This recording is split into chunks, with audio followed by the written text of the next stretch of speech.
Double engine সরকার চেয়েছিলেন মানুষের কাছে বাংলার, মানুষ আপনাকে ডবল ইঞ্জিন দিয়ে দিয়েছে। কিন্তু ডবল ইঞ্জিনের কাজ তো ডবল হওয়া উচিত।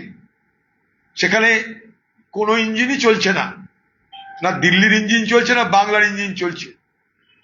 স্বাভাবিকভাবেই রেশনে তার জন্য ব্যবস্থা নেই, রেশনের চাল ডাল মানুষ পাচ্ছে না, অন্নপূর্ণা ভান্ডারের টাকা পাচ্ছে না, মানুষ দিশেহারা, কোথায় যাবে, কার কাছে যাবে, কাকে ধরবে, মানুষ কিছু জানে না।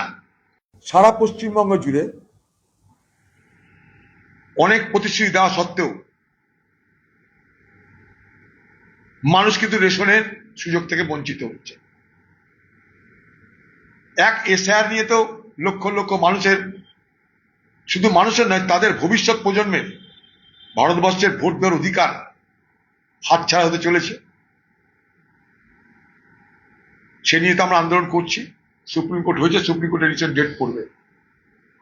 পাশাপাশি সারা পশ্চিমবঙ্গ জুড়ে প্রশাসনিক ব্যর্থতা দিনের পর দিন প্রকট হচ্ছে।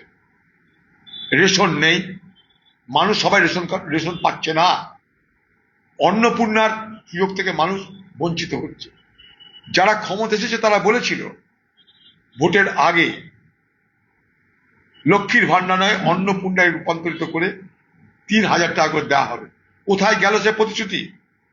রেশন নেই, অন্নপূর্ণার ভান্ডারের নামে যে প্রতিশ্রুতি দেওয়া হয়েছিল তা পালনের কোনো ব্যবস্থা নেই। সারা পশ্চিমবঙ্গে যে নতুন করে সাধারণ মানুষের মধ্যে আর্থিক হাহাকার তৈরি হচ্ছে, একদম যাকে বলে আর্থিক হাহাকার তৈরি হচ্ছে গরিব মানুষের। তাই পশ্চিমবঙ্গ সরকারকে বলবো যে যা কথা দিয়েছিলেন সেই কথা পালন করুন। ডবল ইঞ্জিনের সরকার বলেছিলেন আপনারা, ডবল ইঞ্জিন চলে এসছে। ডবল ইঞ্জিন সরকার চেয়েছিলেন মানুষের কাছে বাংলার, মানুষ আপনাকে ডবল ইঞ্জিন দিয়ে দিয়েছে। কিন্তু ডবল ইঞ্জিনের কাজ তো ডবল হওয়া উচিত। সেখানে কোনো ইঞ্জিনই চলছে না, না দিল্লির ইঞ্জিন চলছে না বাংলার ইঞ্জিন চলছে। ইঞ্জিন মেরামত করার লোক নাই।